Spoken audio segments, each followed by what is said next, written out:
Hey, folks, welcome back. My name's Matt. This is Crypto Heartbeat, and today we're talking about the future of crypto. I was inspired today by a number of things, and I feel like it's important to share with you where I see the future of crypto. Where's it ultimately going, and what is this all about? And so I'm really excited about sharing this with you. I've prepared some things that I think will resonate with you, but also give you a peek into what potentially is coming if, in fact, we take responsibility for our role. You have a role, I've got a role. Are we going to take responsibility for our role in this creation? Let's say hello to you, and then we'll get into the content. My online ghost, what's good? All good to see you, Taryn. Good to see you, Godfather J6. Great to see you on the Texan Tailgate. Thanks for showing, well, your voice at least, but it was good to hear from you. Hex Enthusiast, what's going on? Francis Powell, let's go. Effortless Crypto, what's up? Effortless Crypto. All right, so I want to share with you, and this is very inspiring to me because there's a there's a shift in the prevailing wind. You know, we know this, those of us who've gotten into crypto kind of early, relatively early, we know that everything is changing. We know that the we know that the climate, if you will, the money is changing. We know that decentralization is a powerful, powerful idea. But things in our world are falling apart. Everything from politics to the money to energy to everything, right? Everything is changing in our midst. The very nature of AI. So many things are changing. And the question is, what is the future? What does this future look like? Well, I think in order for us to talk about where the future is going to be and how crypto plays a role in that, I think we need to talk about what things look like today. What are the current what's the current state of the art? And so I'm going to take us back to the very, very core, and that is to look at what is value. What is value? And we've talked about it many times on this channel that the only thing that exists when it comes to money or value is human labor. Okay, so there's no value outside of what you produce with your creative ability. Now, you could say, okay, there are natural resources, but I want to make a really important point when I outline that the only real value is your creative ability and your ability to do labor. So think about this. We activate all kinds of tools.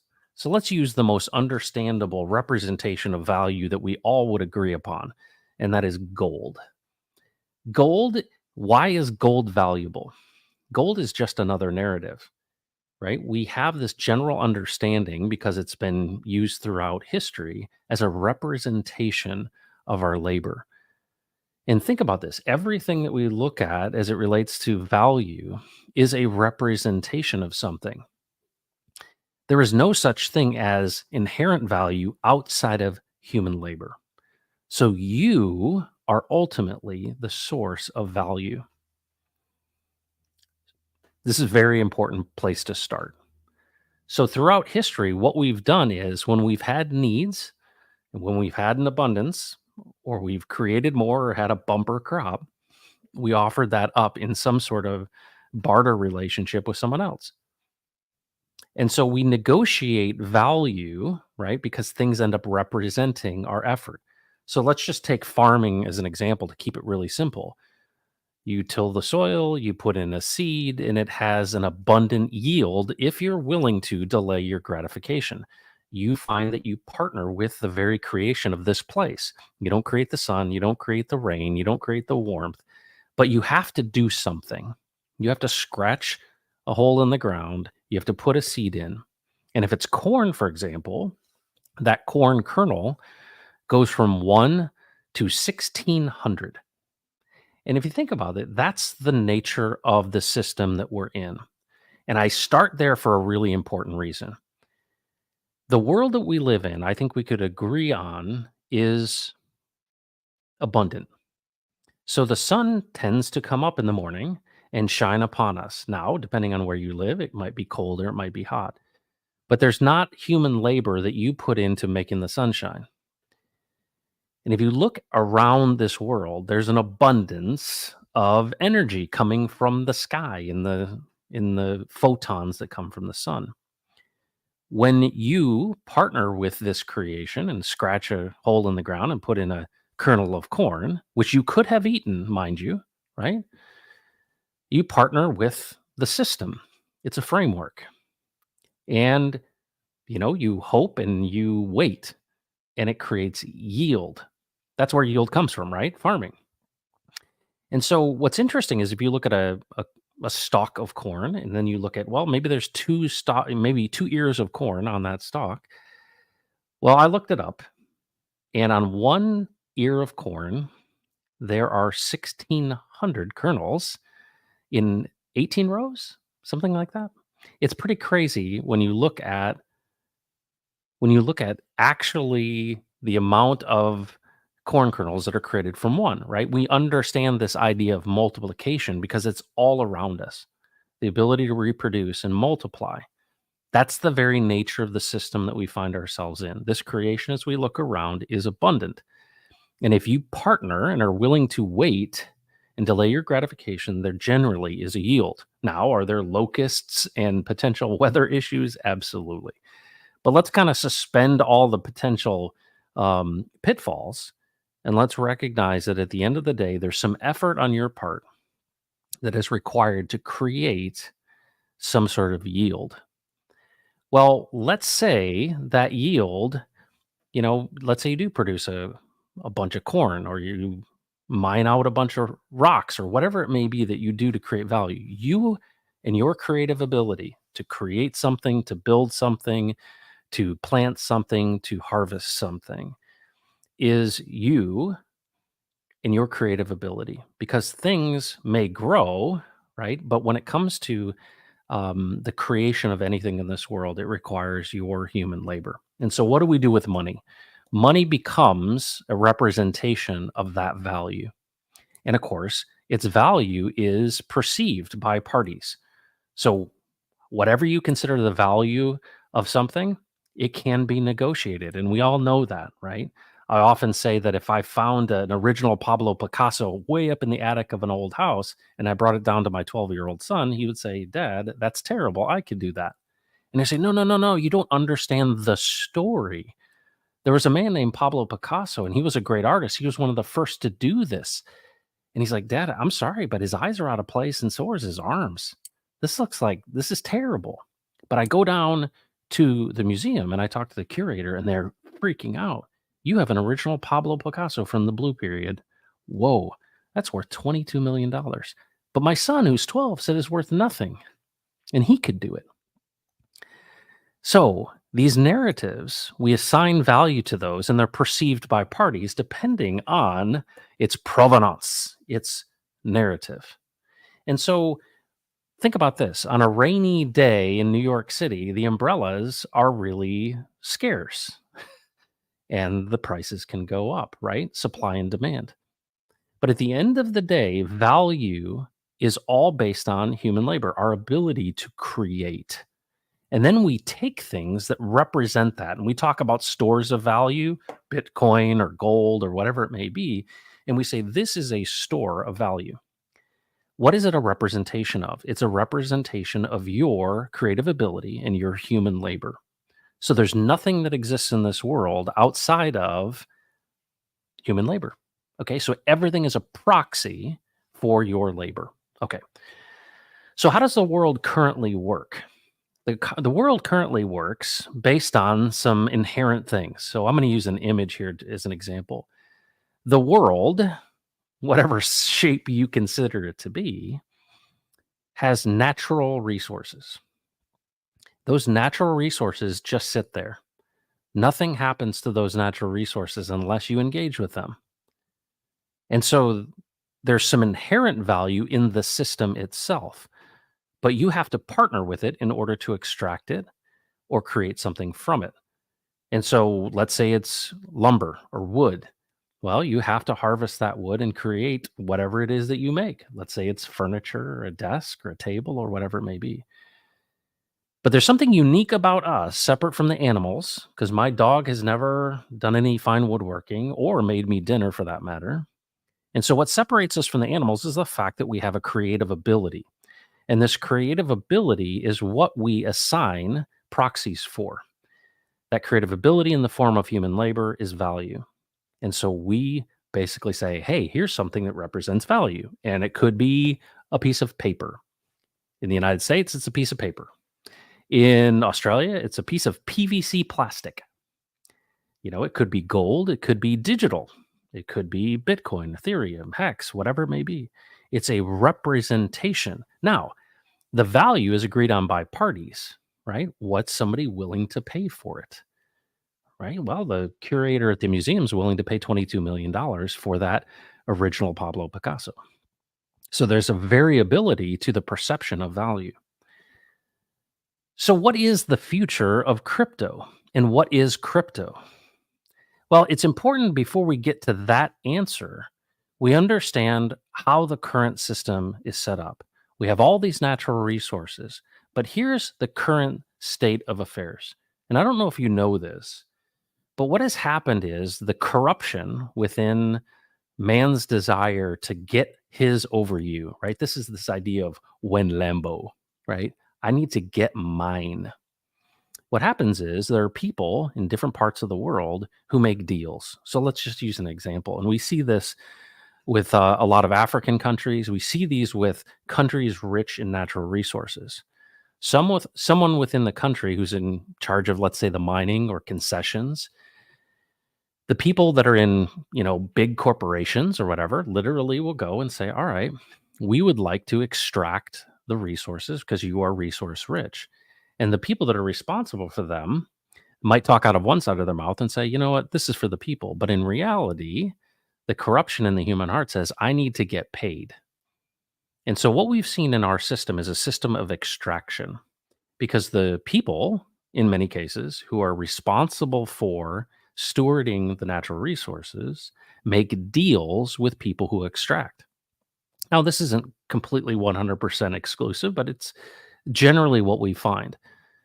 And so, in this world that has an abundance, we find that people do deals that are selfishly motivated in order to create large storehouses of value. Okay, so basically, I'm going to get a disproportionate amount of this. And how do I do that? So, outside of the Western world, and even in the Western world, bribery is a big part of the system. Corruption is everywhere. And what is corruption? Hey, if you give me this deal, I'll give you this, right? Quid pro quo. And this is very common. Well, where does that come out of? Is that reflective of the system that we live in? No, it's reflective of the human heart. I'm considerate of myself before you.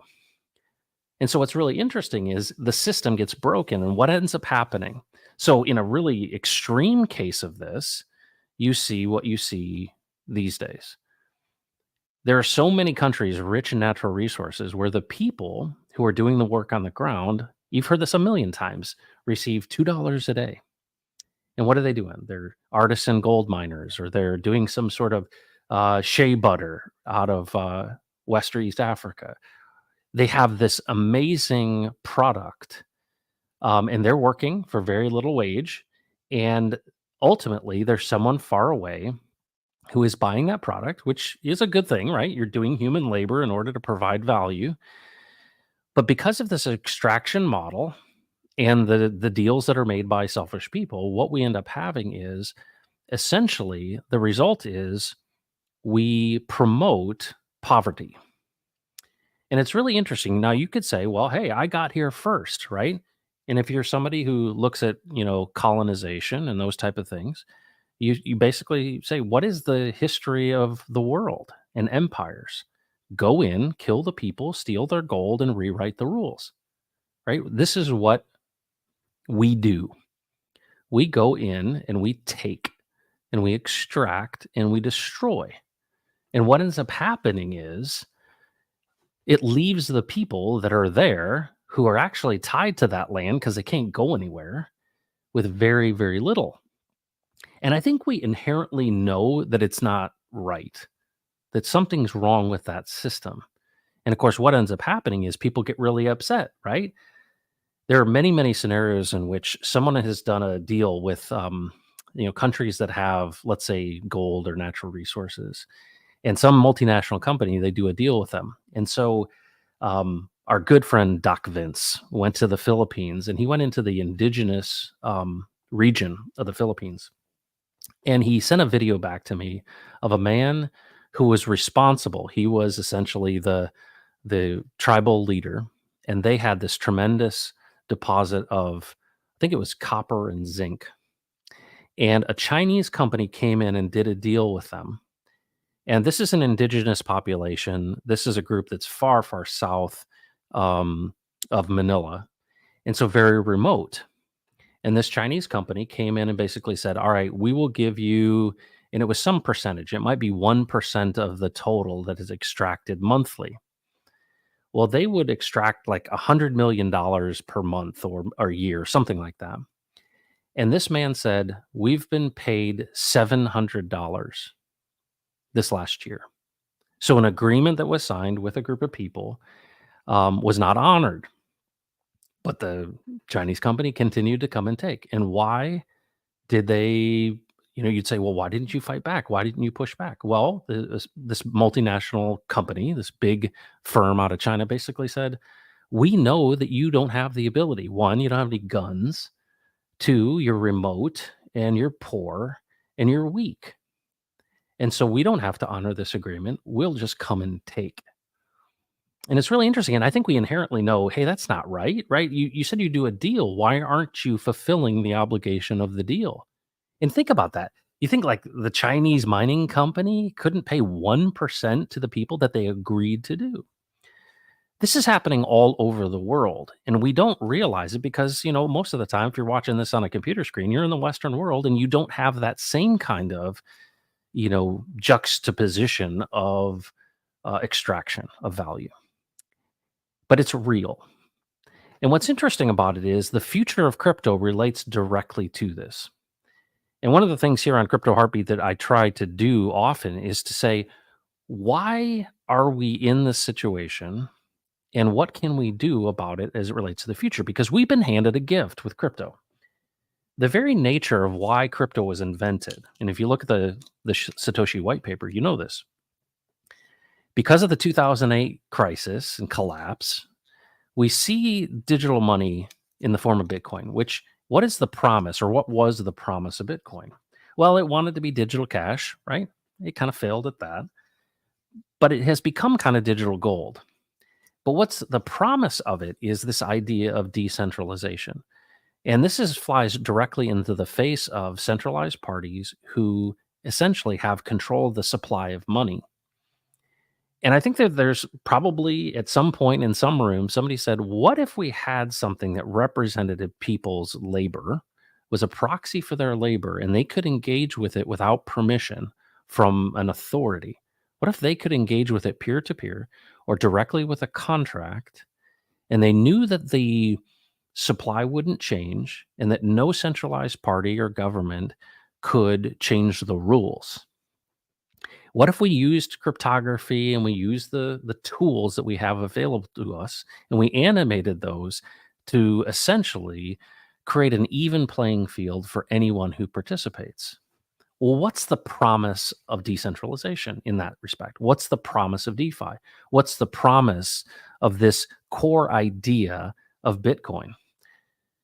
Well, it's fairness. And of course, I just illustrated to you that there's many, many scenarios. It happens in your own life and on a global scale where things aren't fair. And, it's fine when you're on the right side of that. But when you're on the wrong side of that, it really sucks. And so the future of crypto is really interesting because it's sitting in a really strange and interesting spot. If you're someone who's in the Pulse Chain ecosystem, and you're following a guy like Richard Hart, who's talking about the freedom of speech and freedom of movement and freedom of privacy and freedom to transact, you have to understand what's at the base level of that. The base layer of that is care and consideration for one another. And it's a really, really big idea. And we're so caught up in the price charts and we're so caught up in the tokenomics and we're so caught up in the when Lambo. But if you back out from it for a second, you realize, hold on a second, these fundamental things, the reason that Bitcoin was created, right? To get rid of middlemen, to be censorship resistant, right? To be trustless is really, really powerful idea, but it takes people to animate those tools for good. And so what does Richard Hart do, right?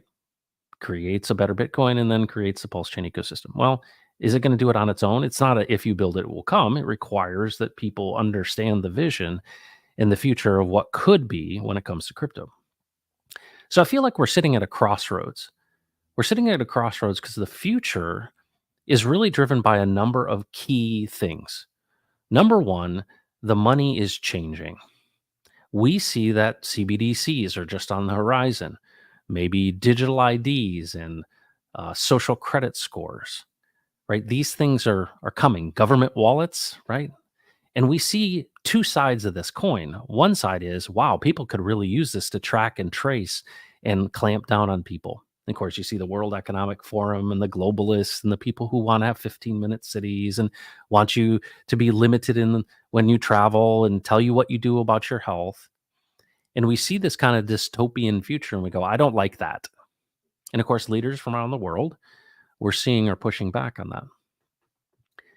But I think it's really intriguing that we're living in a time where the money is changing and we're in the midst of it changing, right? It's not like the rules of the SEC aren't figured out, right? They rejected creating new rules for Coinbase, right? Gary Gensler was proud of the fact that they rejected creating new rules. This uncertainty, though, is where the opportunity exists. But the question is, are people going to come together in community and insist upon a more fair system?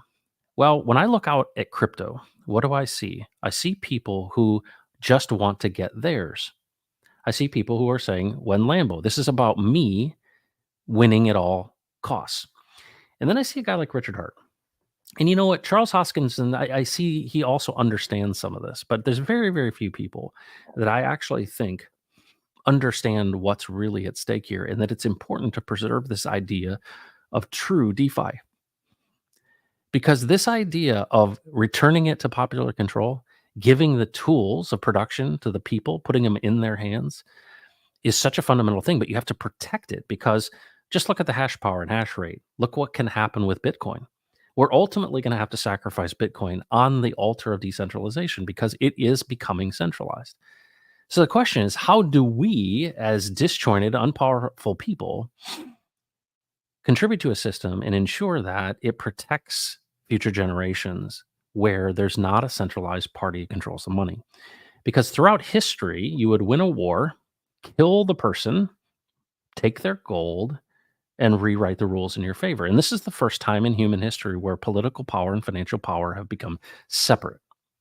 This is a big, big deal. And we have a role and a responsibility to play in that. So, what is the future of crypto?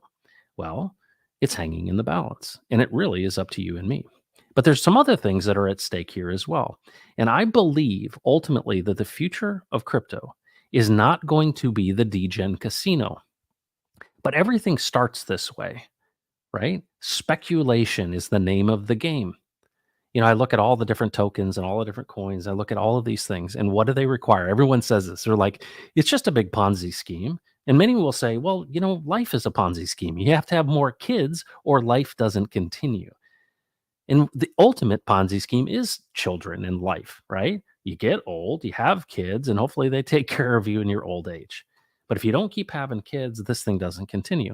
It's the same thing that's true with speculative assets, right? At the end of the day, you have to have more buyers because that's what makes the price go up. So let's stop for a second and look at this world that we live in. This world that we live in has a certain finite amount of value in it. So let's just say you can take the entire earth and you could say every speck of gold, every ounce of silver, every every board foot of lumber, oil and gas, whatever it may be, right? All of the natural resources. And these are just the ones that we know how to get value from now. But what are the things that are inherent? Now put a price tag on it. What do you think if we had what's the market cap of Earth? So let's stop for a second. We're backing out and we're saying there's a value to everything in these natural resources. So let's say there's 8 billion people on the planet, right? What portion of that place is yours? That's interesting, isn't it? So Bill Gates or Elon Musk or whatever have created a lot of value. Now, you might not agree with their politics, but they have amassed treasure. Jeff Bezos, right? And of course, this is, you think about the ideas of political ideals of communism and those type of things, or socialism and, the redistribution of wealth. That's not what I'm talking about. I'm backing up much further from that, saying there is inherent value in this system. What's amazing is the sun shines, and we're looking at, why is solar interesting? Because there's a lot of energy that just rains down upon us. It's actually quite abundant. Okay. Well, we've got challenges with water. We got challenges with energy. We've got challenges with transportation. We have challenges with education. We have all sorts of challenges in this world. And a lot of those um, are reflective of a scarcity model that we have built because the human heart is focused on getting mine at your expense, right? Stepping on your head. And of course, this idea of manifest destiny and going and getting yours and a better life in the future is driven by this, right? And I don't blame you or me for wanting to make the life of you and your family better. Not at all. But what's really interesting about this is along comes crypto and along comes this community, and there's a leader like Richard Hart, or there's someone like the great John Nash, who won the Nobel Prize in 1994 for game theory. And he won that because of the Nash equilibrium, which was based on what he called governing dynamics. And there was a movie called The Beautiful Mind that was made about this. And the idea was that if I consider others in addition to myself, we all win. Well, what's interesting about this is imagine you're in a family and you're making dinner for the family and everyone sits down and you take all the food onto your plate. Well, you would never do that because as a father or mother or whatever it is you are there to provide. And so there's something that happens in the very core of the family, which is this idea of that, hey, I have a responsibility to bless and protect you, right? Especially men. Men are responsible in many, many cases in very traditional families to be a provider. And not exclusively, but very commonly. And so there's a burden on men to do that. Well, what is it that drives you? Is it so that you can have, fast cars and all these things? Well, I'm not saying that you shouldn't have fun, but they're at the fundamental. If you've ever seen a baby born, you know that you have a responsibility to bless and protect. There's something fundamental when you hear your baby cry or you hear your baby laugh for the first time. And if you're a parent, you know exactly what I'm talking about. What is driving that? This desire to bless and protect and to love and to care. We know that, and I think we see that, and what drives us in relationships and all that is this desire to be whole and to be one and to be accepted and to have security. So that's at the very core of the human heart as well. And it's a dichotomy because at its macro scale, we see that we are out there getting ours, right? We want to get mine, right? This is think about leverage trading. You're stealing from the guy across from you, if you will, right? There's one guy who loses and there's one guy who wins. This system and the framework of this system is actually unlimited in its abundance. Now, you could say, well, the sun's going to burn out at some point. Yes, you're right. It will potentially, but not in the near future, right? So if we look at the reproduction of this system, we see that, well, fish have other fish and trees and drop seeds and there's more trees. And if you plant something, you can get a harvest, and that harvest can be like 1600 to 1. And if I just partner with the creation, it has a cycle to it that actually provides. And what I sense is happening in crypto and the decisions that we have to make that could be the absolute amazing future, a new world, so to speak, a new economic system, is that if regular people like you and me understand what our responsibility is and we take action, we actually could create a better future for ourselves. But that future isn't one in which you get yours at someone else's expense. And here's what's amazing about this is I saw this in Richard Hart from the very beginning.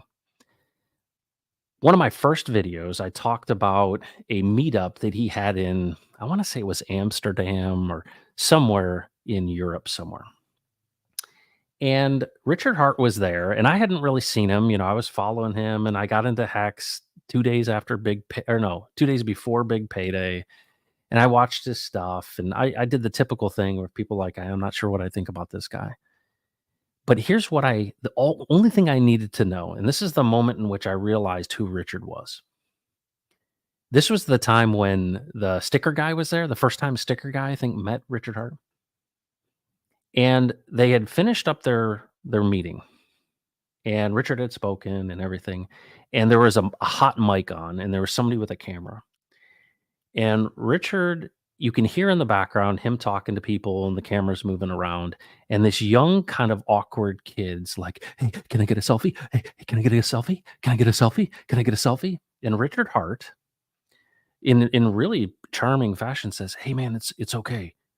Everybody can get a selfie. Let's do it outside." It was the nicest tone, and the way he handled this young man, I was blown away by it, because I thought Richard was this, you know, arrogant jerk. And here he is in a very natural thing. He didn't know anyone was watching. He wasn't on live stream. He wasn't trying to crush someone. He wasn't debating anyone. He literally was there and go, "Hey, it's okay, man." Like reassuring to him, and said, "Hey, we'll do it outside. You're gonna get a selfie. Relax." And what I saw in that was something really unique. And I'm saying, there are moments of brilliance in everybody's life, but there's something fundamental there, and it's the advocate that Richard is. And I only talk about Richard because I think you can probably relate to him. Because in the public domain, he's seen as a bull. But actually, what's going on behind the scenes, I think, is more important, and that is the advocate. But you have to be an advocate and also an architect to accomplish what he has accomplished, because the architecture of crypto is no small thing. It requires some intellect. And so, this combination of skill sets with an understanding that the only way we all win is if we're considerate of one another is a really powerful idea. There's a reason a guy won the Nobel Prize for game theory, the Nash equilibrium. And you're like, well, win-win? I've heard that before. Win-win? Yeah. That's the premise of it. And you're like, well, it makes sense that we would all win, but people don't operate that way, right? So I go back to the original foundation of a country that gets my brother-in-law becomes the guy who's in charge of mining concessions. And the people across the world that are in these multinational companies go, hey, let's go talk to the new mining guy who's in charge of the concessions. Go up to him and you just grease his palm, right? Say, hey, we'll take care of you, my brother. And what ends up happening is I make a deal. And so who wins? Well, the company wins, gets the concession, but the guy who's the brother-in-law of the president gets big payday. Payola. And this is inherently what's at stake. So what is that? What is actually going on in that transaction? And why have we found ourselves in this place? It's because of the fact that we have been animating these tools and we have not been stewarding the resources in consideration of others. So the interesting thing would be this, and this is a tough question to ask you. If you were somebody that you could make a 10,000x, but everyone else had to get zero, would you do it? And what if you said everyone could have 150x, or you could have a 10,000x? Which would you choose? I think most of you probably just when I said that said, I'm going to get my 10,000x. I don't give a crap about you. And there inherently is the problem. And that's the challenge. And the question is, what are our values? What do we value? So look out at society right now. And what are we being told? Who you are is being challenged. Your identity, right? Which way is up? What's a man? What's a woman? Who are you? What is your role and place in this world? Right? You're toxic masculine or whatever it may be. But this is the playbook of Marxism, which is trying to pitch you against one another, to confuse you, to keep you off sides, to lock you down, to keep you from considering others in community. So, what's the future of crypto? The future of crypto is one that aligns itself with the very nature of creation and reflects its abundance. That's why Bitcoin was created in the first place. It was created in the first place because it's censorship resistant and there are no middlemen. We're cutting out the player who is corrupting it. But we're still in it. And what does that mean? We also have to, if we're going to make it grow, consider others in addition to ourselves. So why do things grow? Why does Metcalfe's law work? And let me boil this down for you. You've heard Metcalfe's law a million times, but let me understand something. Why does someone buy the currency or buy the thing or get into the thing that you like? And let me tell you what it is. The real currency of the future is trust. I've onboarded a number of people into crypto. And you know what I had to do? I had to convince them that it was a good idea. Hey, this is what I'm doing. This is what. Well, did I talk to random strangers? And even if I did, I would have to build a rapport with them and build some trust because, like, who are you? But no, who did I go to? I went to family and friends, people that I had relational capital with. And you're no different. And what people are assessing when you have that conversation in community is this trustworthy? Now, I see the benefit of, like, some people got rich. They bought low and they sold high. I get that. But who are you? And what do you know? And what's your experience been? And so what do we do? We don't relate to this, but we're actually dissecting this, relationship. And we're saying, do I trust this person? Look at all these YouTube influencers. Why do people not like the Furus, right? Because behind the scenes, they're getting paid to show something that they don't actually believe in. It's actually called a lie. So, what we're trying to do in this world with misinformation and disinformation and all this propaganda is we're trying to discern what is true. So, I would say to you, you haven't brought anyone into crypto unless they trusted you and your decision making. They understand that there are inherent risks, but in order for you to introduce them to the new thing, you have to have trust. And the future currency is all about trust. Because do I trust that you're going to consider me in addition to yourself, or are you going to take advantage of me and extract from me? Because the current systems of this world are built on extraction. Case in point, the United States of America pulls taxes from its people. It's not concerned anymore because the bureaucratic state has gotten so big to actually listen to the people. And so what do? We utilize a place like Ukraine as a money laundering facility for the elite and the wealthy. That's what that really is, right? And if you think about it, if you ask the people of the United States, do you want to send another 100 billion over to the Ukraine? I mean, it's like bizarro world. We care about the border of this country, but we don't care about our own. It's just a mismatch. It's completely tone deaf. But there's a reason is that those that are in control see it as an easy way to extract value. Why is the southern border in Texas open? Because they want to remake the demographics in Texas. Because if you can get Texas to go their way, you have power. And so there's this really interesting thing that's happening in this world, and it's illustrated over and over and over again, is that those that are in power don't want to lose control of it, but the system is built up for extraction.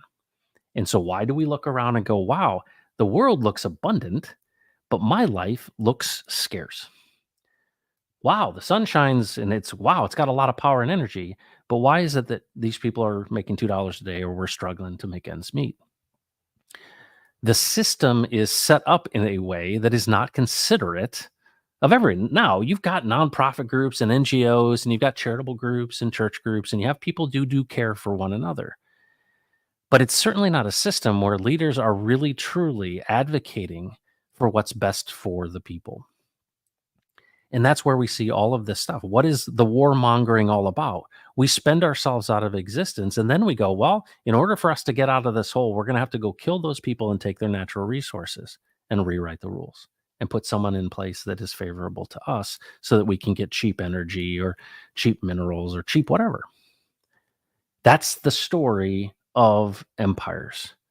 They come and they go. People do not pay back their sovereign debt, they spend themselves out of existence. So, what's the future of crypto? The future of crypto is on a knife's edge, and it's really dependent upon how you act and what decision you make. Because what's really interesting, this future, and I'm going to kind of paint a picture of what I believe the future of crypto is.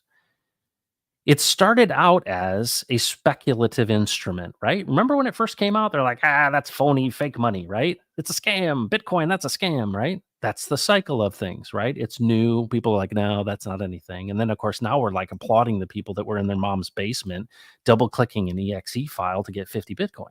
We're like, oh, you're a genius. Okay. What's interesting, though, about this era is that ultimately crypto is going to be tied to the very nature of value because it's a proxy of our labor. So what's interesting about that is right now in this speculative asset, we convince a group of people to buy into Hex and stake it for 5555. We build up economic energy, but we recognize that, hey, if we don't have more people coming into this speculative asset and buying and holding, the price doesn't go up, and that's not good for anyone. But there's a point in which you get to the top where, and we saw this last cycle, I'm talking about, hey, man, this is all the stuff I didn't know where we were in the cycle, and people bought into Hex at 42 cents, and it went down to a penny. And they're like, man, this is hard. The nature of cycles, especially with speculative things. But the future of crypto is actually where the value is going to be tied to, in my opinion, the very real world assets and value of this world. So when I show you this image of the world and I say, what's the market cap of the world? It's literally the sum of all of its value. And here's the crazy thing. As soon as you put a number on it, it's bigger. Why? Because it reproduces itself. Right? When you go fishing and you pull a fish out, are there no more fish? Is there one less fish? Right? See, this is a system, right? In a cycle, and it renews itself. Now you could say, well, there's non-renewable energy. Yeah, but there's also renewable innovation. And so, for example, people that are short-sighted look at this and say, well, we're destroying the planet because we're fracking. Well, you know what happened before fracking? Well, the oil just came out of the ground. Its spindle top just sprayed all over the place. And then it got more difficult to get out. And we had, oil sands and we had shales. And we figured out innovative ways to be able to extract that. What's interesting is before we run out of oil, guess what's going to happen? Well, look at what is happening with disclosure and aliens. There is an energy resource that's abundant, that is absolutely clean, and it's not nuclear. Because we see the tic-tac and all of these things that are flying in our skies operating outside of our understanding of physics. Potentially, the US government and governments across the world for 90 years have known about this new energy source. So imagine this future.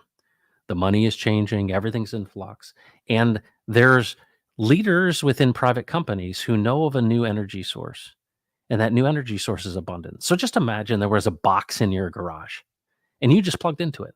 And that box wasn't hooked to any grid, and everybody had a box. Well, if you solve that issue of energy, and look at Mad Energy, they're trying to do that with the distribution of electricity via wireless. Well, that's a distribution solution. But what if the actual source of energy, right? What if you didn't need batteries? What if there was literally, it pulled it from the ether? That's actually likely a future that we're going to see, because we see that there are things that are operating in that way and we don't even know what they are. But if you think a little further down the road, you say, okay, what would a world look like if we didn't fight over energy? What would a world look like if we aligned ourselves with the very nature of its abundance? What if we actually understood the value of planting and getting a yield, delaying our gratification and having a harvest? What would it look like if we were considerate of others in addition to ourselves? What if we actually gave people the benefit of the doubt? Well, you do that in your families. If you want to have any success at all in life, you have to be considerate and thoughtful of other people. It's amazing that we're sitting in this time where the very nature of the value, the representation of our labor is literally in the balance. And we see a future in which we can take it back. So what's the SEC and the World Economic Forum and the central bankers and all these people, what are they doing? We have to shut this thing down. Why? Because our whole world is based on, the warmongering world is based on extraction and scarcity. And so if that system goes away, well, if we have unlimited energy, if we have, the ability to not have people change the rules on us when it comes to the money, and when we can essentially in a decentralized way be provided for, wow. Now let me throw a monkey wrench into this story, and that is called AI. Artificial intelligence right now is based on brand. But if you know anything about innovation or you've lived for very long, you know how things start. Well, there's the Chat GPT. There's OpenAI, right? Sold to Microsoft. They used to be open source and now they're for profit, right? Interesting, right? Multinational company coming in and trying to extract value. Okay. You've got Grok now. Grok, it's the brand of Tesla, right? Or Elon Musk. And what is Grok's AI? It's kind of funny. Okay. And then there's all these other chat GPTs, if you will, right? IBM's got one. And then you can even create your own, right? There's a developer kit and an API, and you can create your own GPTs. This is very early stages of AI. And it's nice, right? It helps you write something. It helps you create a fun image. I used ChatGPT and Dolly 3 to make these images. What's interesting about this is the future of artificial intelligence is one of getting to the truth. So follow me in this. And this is a big, important part of all of this. In the future, if we end up with generalized intelligence, okay, not, well, Grok wins or no, Microsoft wins or this wins. No, there's a moment in which artificial intelligence becomes this general intelligence and potentially becomes super intelligence very quickly. Well, what is that? It's still a tool. Now, here's the thing. Let's say you wanted to use a tool. Let's say you want to create a trading bot and you wanted to make a bunch of money, a nickel machine, let's say.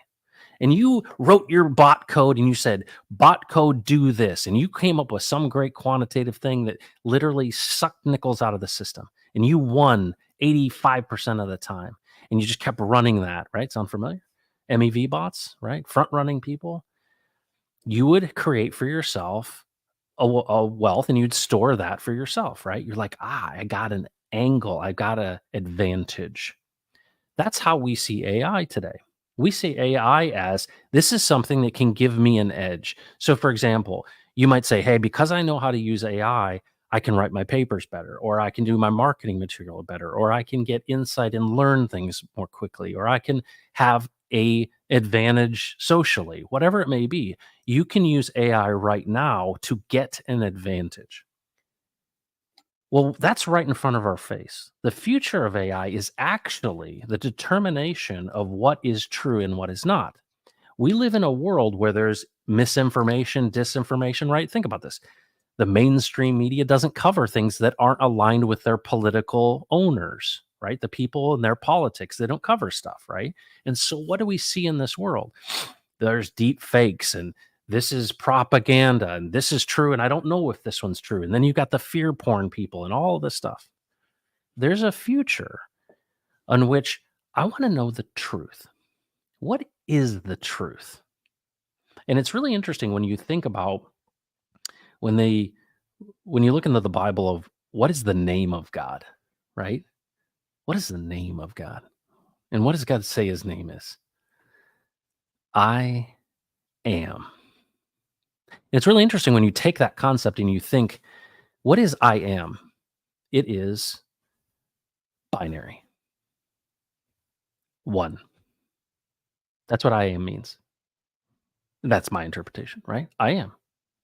Yes. One. Not zero, one. I exist. I am one, right? Beginning, end, all those things. Well, what is true? And is there something that is inherently true? So let me ask you this question. Let's say you drive a Ford F-150 pickup, right? And someone comes in and steals it out of your parking place at your house. And the police call and they say, is this your vehicle? We found it over here in the Walmart parking lot and the tires were slashed. Well, what do you have to do? Prove ownership, right? So you roll up to this thing, you got the call and all that. And what do they say? Ma'am, can I see some ID? And what do? You're like, well, yeah. And so what do they compare? Here's the registration. Here's what's in the registration books on this F-150. Here's the VIN number, and here's you. And here's your ID. And I look at your face, and it's true. This is a very, very big idea. This happens all the time. And why do people not want you to have an ID in voting? Because it's much, much easier to fake things when an ID isn't required. So the future of crypto and the future of value and this whole future that we come into, identity is really important. So what is the attack that's coming? Your identity. So what do people want to do? So ID 2020 and all these people that are the globalists, what do they want? They want to control identity, right? Social credit score, sound familiar? And they want to confuse you about who you are and what your role is. You're just a doofus dad. That's what Disney tells you. No, I listen to Andrew Tate. I am strong. Okay. Who are you? What is your identity?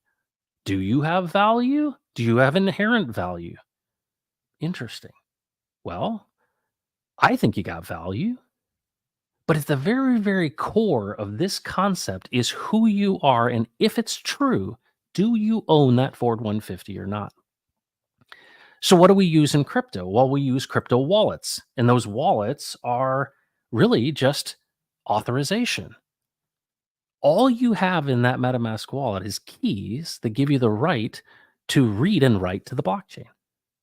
Where do the coins sit? Well, it's math, and it sits on the blockchain, and it's completely transparent. You just happen to have keys to be able to manipulate that particular set of numbers. And when you start thinking about this, that's your identity, right? Web3's whole thing is that you essentially have a universal login that's not tied to you. So, what is the battle for in the future? The battle in the future is controlling your proxy of labor, which is the money, the representation of that, and your identity. Because ultimately, people are trying to extract value and hoard for themselves and step on your neck and get theirs. But the future of AI is a curveball that most don't know is coming. And that is the fact that once it becomes generalized, what it's going to do is it's going to search high and low to find out what is true. Even though, let's say you're somebody who is, I'm evil. I want to create the bot that gives me money over everyone else. What you don't realize is that the very nature of this intelligence is to determine between what is right and what is wrong. And I don't mean like morally, I'm talking about factually. Is this person the owner of this Ford F-150 or not? Right now, people can falsify records and do all sorts of things. But think about this for a second. Let's go way, way, way back to the very beginning. And this is where it all comes together. What's the market cap of the earth and how many people are on it? And what is your share of the value? Because the only value is how you animate the tools and resources to create value because of your creative ability.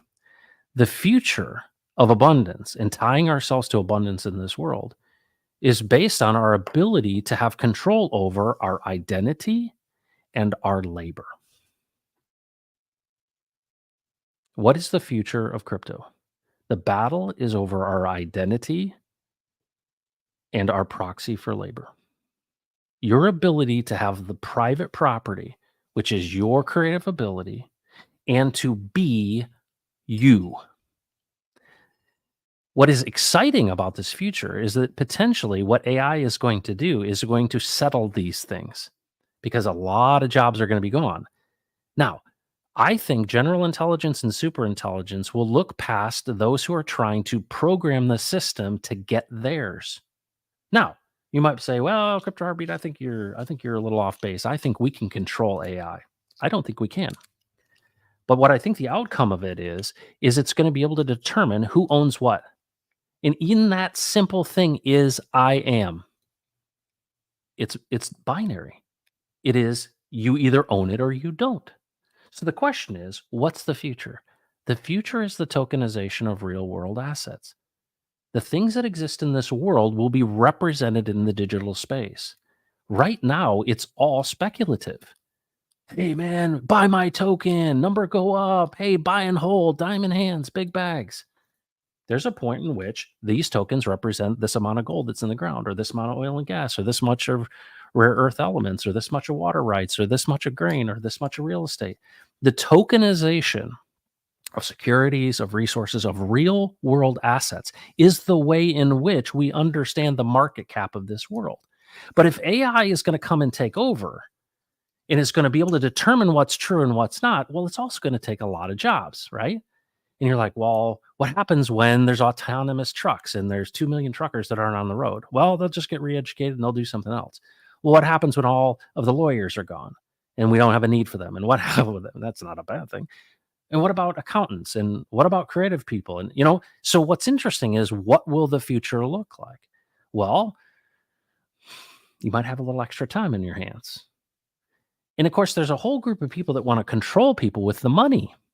So if we're not successful in decentralizing this, this is what ends up happening.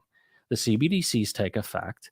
You get your allocation, you're tracked. And if you don't buy the right things or shop at the right places or make the right choices according to what the overlords think, they just debit it out of your account or freeze your account.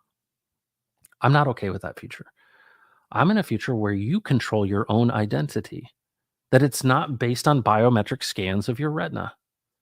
It is not centralized and stored. It's in your own hands and your own choice, because the battle's over identity, who are you, and your private property, which is your labor. We will represent it in many different ways. Crypto will represent it. But at the end of the day, for this to be worldwide, global, new economic order, new system of DeFi, we're going to have to figure out identity. And we're going to have to do it in a way that's decentralized, that you have complete control of your identity. And two, we need to separate the money from political power. We're well on our way. So what's the future of crypto? Well, in my opinion, the future of crypto is, we got some work to do. What should we be doing? Considering others in addition to ourselves and understanding what's at stake. And being thankful that we have a founder who's concerned about freedom of speech, freedom of movement, freedom to transact, and freedom of privacy. And we need to understand that at the very core of this, the only value that exists is human labor. And then we just create proxies for it. And that's your private property. But the bug eaters and the globalists, they want to be the middleman. And they've been the middleman forever. And never before have we had these tools, this ability to pull these levers and change the system. This is a remarkable time in human history, because everything's changing. Everything's changing. We may find that AI literally is beneficial to the truth, because the people that designed it for evil, that want it to do something to control you, to say, hey, give me extra. It's interesting. If you look into the Bible, one of the things that it says God abhors is unequal weights and measures. Isn't that interesting? Right? When people talk about putting your thumb on the scale, well, one of the things that it talks about in history is that people have debased their currency, right? What this idea of fraud, what is it? Well, I'm going to change the weights and measures so it's not fair. Right? If I change them in my favor, I get more for me at your expense. What is a fair system? It's where we all agree that the weights and measures are these, and that we do transactions and there's truth in the transaction. And that is a hat tip to Steve Staggs. What is truth in the transaction? It's mutually beneficial. We're using the right weights and measures. It's fair. But we live in a system that's unfair because of the selfish ambition of of us. But we haven't had a scenario in which there was a wholesale change where everything was changing and we didn't have a model that was truly decentralized. And here we are, it's staring us right in the face. And what are we doing? We're fighting over this coin or that coin, or, well, you're upset because this guy's going to unfollow you or whatever it means. And I'm like, guys, you're missing it. It's like the forest for the trees. We are actually sitting in a community of people who I think understand DeFi than anyone else. And we've got a leader who's building the infrastructure for that. We got to get busy and we got to advocate for one another, because here's the thing. If you got a 10,000x and everybody got a 0x, you got nobody to play with. I'd much rather have 1,000x with you than 10,000x without you. But right now, the lie that's been told to you is that you got to get yours at other people's expense. It's a lie. Because this world that we live in is actually abundant if we partner with it. But what have people done? They have bastardized the system, and they've literally said, you know what, I'm going to get mine at your expense. And I want to say that's an old idea. If there's an abundance, then there is an abundance. So how do we lean into that? Well, the battle is over your identity, and boy, that's being attacked on every different level, and your private property, which is your proxy of labor. Well, where do you build? Well, does the infrastructure reflect DeFi, true DeFi? Yeah, I know a guy who's doing that. Yeah. I just happened to be in that community. Oh, really? So maybe we ought to like get together and support and tell the story. Because here's the thing: buy my token. Look at these tokenomics. Join my Ponzi. Well, hang on. What if we actually talked about the future of your legacy, your children and your grandchildren, and what it would mean that if we actually came together and we created a future that reflected the nature and character of this place, which is abundant? And what if we thought like we think about in our family, rather than taking all the food off the table, we say, my role is to bless and protect you. It's hard to imagine that you would care about anyone except yourself, but you do it every single day. And what's amazing to me, love your neighbor as yourself. Wow, what a big idea. That's what this is all about. And that we have the tools right in front of us. You couldn't have done this in the 1860s. That's what's happening here. It's literally on a knife's edge. And the choices that you make and the choices that I make can make things better in this next minute. It's funny. In the Bible, it says that the kingdom of heaven is near. What does that mean? Heaven seems like a better place than here, right? It seems like it's not a corrupt place, so where I'm known and it seems like that place of abundance, right? But I also see it here at times. And what if, in fact, I was to lead in a way? And what if I was to communicate in a way? And what if I was to act in a way that was considerate of others in addition to myself? Well, I'm not saying I'm going to martyr myself and not benefit. Heck no. But that's what I saw in this Hexican community. I saw a group of people that actually seemed like, maybe they were lying, they were considerate of others. David Lee came to my dad's funeral. He drove 7.5 hours from southwestern Indiana. Pretty cool. Thank you, David Lee. It meant a lot to me. Had nothing to do with the value of a price chart. We get to create our own future. And folks, it is so exciting because I believe that the winds have changed. If you get a chance, there is a series of videos from a conference that happened last month in the UK that was led by Jordan Peterson, and it's called ARC, A-R-C. And it is called, I believe it's the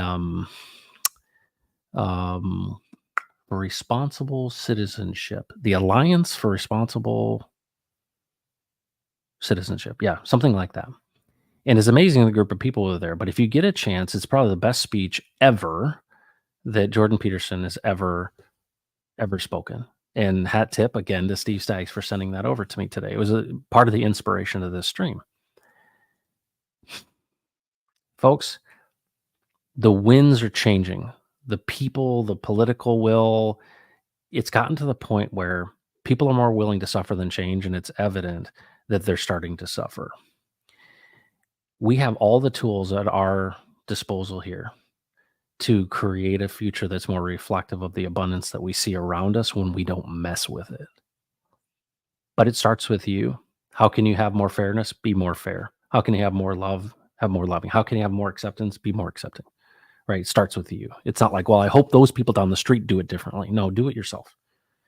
And it's true on Twitter and all this kind of stuff. I hope that you would be encouraged that we only win together. And this could not be more clear than Richard Hart saying, I want the glory. He wants the glory. What does that mean? He recognizes that our fates are intertwined. He doesn't get the glory unless you win too. We have to win together. And he gets it.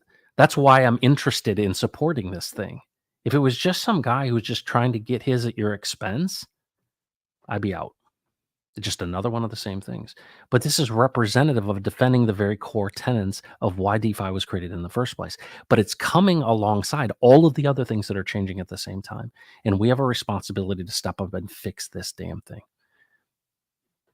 Thank you for joining The Pulse today. From my perspective, as far as I know, this is the future of crypto. It's going to be based on the real world assets of the world ultimately. It's not just going to be mere speculative things of just more buyers and sellers. There will be marketplaces and there will be price movements. But at the end of the day, we're going to tokenize all of these things. And whether it's above ground or below ground, it's going to be representative of value. And if ultimately AI can prove that you're the owner, guess what? You own a share of the market cap of the world. And this future of abundance is one that is really, really exciting. I can't even imagine this side of heaven, a place where people would say, you know what? Love your neighbor as yourself. Well, guess what? When I was looking at my dad in a casket, David Lee was next to me. It can happen in a moment if you choose to have it happen. Be thoughtful of other people. And it's just like basic stuff, right? But it's so powerful. That's why it says that love covers a multitude of sins. Folks, thanks for joining the Pulse today. My name is Matt. This is Crypto Heartbeat, and that is what I believe the future of crypto is. Take care of yourself and do not mess with Texas. We'll see you tomorrow.